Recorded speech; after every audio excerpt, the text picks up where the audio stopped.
What's up, guys? Welcome to the channel, and I hope 2026 is great for you all so far. Yes, still got the same setup, but trust me, a new setup is imminent. I will be getting an upgrade here soon enough. So, with that out of the way, I want to talk about today's movie, Friday the 13th Part 3, released in 1982. This film picks up a day later after the events of Friday the 13th Part 2.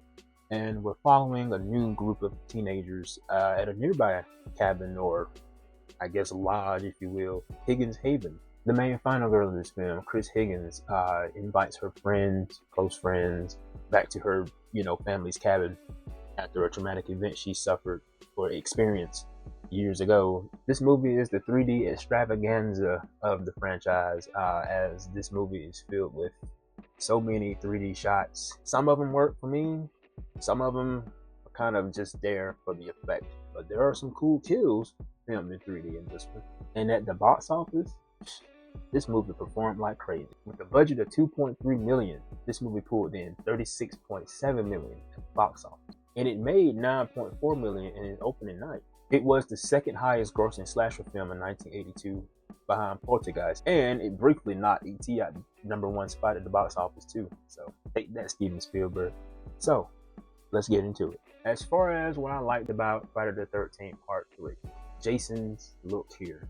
It's a much needed change for this character. It has stuck 44 years later, Everyone knows who Jason Voorhees is, with that iconic hockey mask. It only happened because director Steve Miner, who returns from Part 2, he wanted to keep Jason's face covered again, but something different. Not the burlap sack, but something even more camera friendly, if you will, and will stick with audiences. Whoever came up with the hockey mask idea, and I know a lot of people behind the scenes like to take credit for who actually pitched the idea of, hey, let's put a hockey mask on Jason. Whoever did it, whoever's idea it was, kudos to you, sir, ma'am, because Jason Voorhees cemented his legacy in horror history.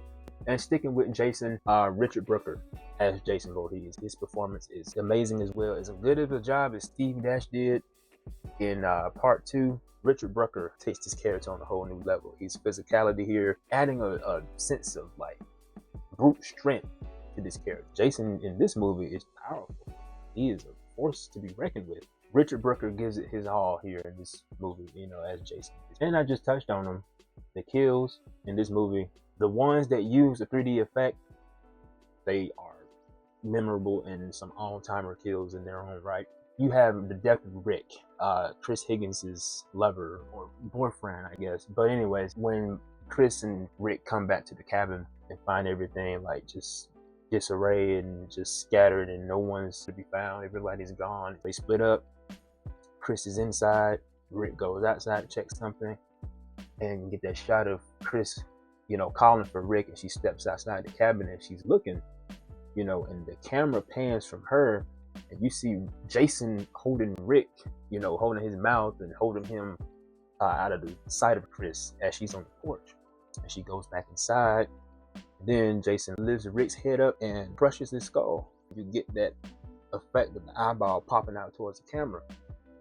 And it's a terrible effect. It is. But then again, it's kind of good, You can see the wire retract back towards the camera as the eyeball is coming towards it. But it still does a good enough job to show the brute strength of Jason in this movie. And that's a great kill in my opinion, even though it's both a terrible effect and a great effect. You have that kill. You have the first time Jason appears on screen with a hockey mask. The character of Vera. Vera drops a wallet in the lake, and she goes and gets it. She's in the water, and Jason appears on screen. First time with a hockey mask. He walks on the dock. Vera sees Jason walking towards her, and he has a harpoon gun. And she thinks it's Shelly, another character in this film. By the way, there are so many characters. I'm not going to go through all of them. Jason aims the harpoon gun towards her, and she starts questioning. He realizes it's not Shelly. She's like, who are you? What are you doing? She's standing still perfectly enough for Jason to line the shot up and pull the trigger. 3D effect, as well as the arrow. The harpoon is coming towards Vera, and then gets her in the eye. She's down. She's gone. And you have the handstand kill. I think the guy's name is Andy, if I'm not mistaken, but he's doing a handstand down the hallway, and Jason steps in front of him, bisects him with his machete. I can go on and on and on about these kills. Some of them are memorable and worth mentioning. Some of them are just quick and simple kills. The final chase scene here, / final battle, works for me as well. And this one, it's not part 2 on the levels of part 2 or part 4, but it's still great. After the death of Rick, Jason chucks Rick's body through the window. The chase scene starts. Chris runs upstairs and locks herself in the upstairs closet, and she discovers one of her dead friend's bodies, takes the knife from the body, and stabs Jason in the knee. And Jason flings a knife at her, like throws it. She jumps out the window and goes towards the van. The van is out of gas because of the biker subplot, which I will touch on. The van's on fumes, so she gets about as far as she can get on fumes, and van is stalling, and Jason's after her, and he grabs her from the window, and then Chris ends up in the barn, and Jason follows her. And the highlight of the barn scene is when Jason climbs on top of the loft in the barn, and Chris hits him in the back of the head with a shovel, and then she puts a noose around his neck and pushes him off. You think, oh well, she finally won. She jumps down to the first floor of the barn, and she opens the door, and she sees Jason there hanging. Dead silence, nothing, till he opens his eyes and he lifts himself up. She's like, you can't be alive. How are you alive? I'm like, girl, don't you see this man's neck? He's been hitting them traps. Like, this guy is built like a linebacker. It's like Brock Lesnar under a goddamn hockey mask. But anyways, Chris gets an axe, and then she drives it in Jason's head. And that's how Jason gets the iconic slash in his mask, because of Chris Higgins and her fight against him. So, but like I said, final chase scene here, final battle, it's great. Not on the level of part 2 or even part 4 in my opinion, but it holds its own.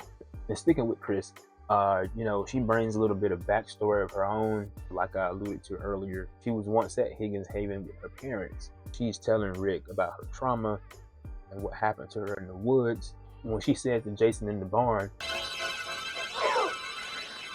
she realizes that's the man that assaulted me in the woods. That backstory that Chris possessed here, it makes her interesting. It's like it gives the final girl of these movies something. As far as when I'm on the fence about Friday the 13th Part 3, some of the 3D effects here, like I mentioned, I like some of the 3D kills that we get here, but the other ones that don't matter, like the yo-yo shot or the eyeball shot, or the kids with the bat, or the guy in the beginning when he's literally, you see him looking at the camera low-key, but he's trying to get the little coal in the shot of the camera. Like, all those shots are unnecessary to me. Like, it gets to a point where I'm like, okay, movie, I get it, you're 3D. And also, sticking with 3D, because they had to use a 3D camera, the set in this movie is bright as hell. This movie's too bright in some spots. They gotta use as many lights as possible to light the camera up and light the shot up, so the 3D camera can pick up on the object they're trying to shoot. Even when the third act kicks in and everything's dark, it's still kind of bright. Again, like I said, had to shoot it with a 3D camera, had to make sure everything was properly lit for the effect to come off right on screen. I get all that, but it is what it is. And finally, the biker subplot, it's fine, but it's unnecessary. These 3 bikers are here for Jason to just pick off. They don't really do much other than, like, fool around with the kids by following them back to the lodge, after Shelly and Vera have a run-in with them at the store in town. And that's why they siphon the gas from the van. So when it's time for Chris to escape in the third act, he can't escape because of the bikers and their dirty deeds. As far as what I didn't like about Friday the 13th Part 3, the acting in some spots feels like a TV soap opera. Some line deliveries here kind of rough around the edges. The pacing in this movie, especially in the middle act, the second act, it dragged. We're watching these teenagers or these young adults, do their thing, chilling, vibing, just whatever. You're like, okay, where's Jason? These characters are not interesting enough to follow. They're just the same type of characters you get from these movies, from these early slashers anyway. just young, attractive teens or young adults that are gonna be killed inevitably. I really don't care for them. I'm like, let's get to the third act, please. Just sitting and watching and waiting for the movie to pick back up, as it kind of just comes at a stop. The dream ending in this one kind of repetitive at this point. It's like, okay, can't come up with any new ideas on how to end these movies, so let's just go back to what worked in the previous two movies. Jump scare ending. And so in this one, after the final battle, you have Chris in the middle of the lake. Again, sounds familiar, right? Alice was in the middle of the lake, and now Chris is. She sees Jason in the window of the cabin. Creepy shot, by the way. He's smiling and he has the axe mark in his head. He's unmasked as well. And then he bursts out the door. He starts running towards her creepily with that look on his face, smiling. You know, I'm like, okay, now that's creepy. Chris turns back after she's trying to get away and she sees the door still on the hinges. Jason's not chasing her anymore. And then you get Pamela Voorhees, for some reason, out the lake, and she drags Chris under the lake with her. It's copying the original's ending because the officers are like talking to each other about what Chris said about the woman in the lake, you know, reminiscent of what Alice was saying about the boy in the lake. I'm like, damn, y'all can come up with nothing new? This is what we're doing? We only 3 movies in. Okay, I guess. And poor Chris, man, because she's laughing hysterically. She's lost her mind. It's crazy how she came back to this place for closure after her trauma from years ago. And then now it's like, well, he's even more traumatized. But ladies and gentlemen, those are my thoughts and opinions about Friday the 13th Part 3. Let me know what you think about this one down in the comment section below. If this one is one of your favorites in the series, I would say this one is probably known for Jason getting his iconic look and the kills. That's it. You know, everything else, really nothing to come back to this movie for, unless you want to see some 3D. Like, comment, and subscribe for more content. Check me out when I do my review on Friday the 13th Part 4, the final chapter. And until next time, guys, I'm Bran. Thanks for watching. Peace.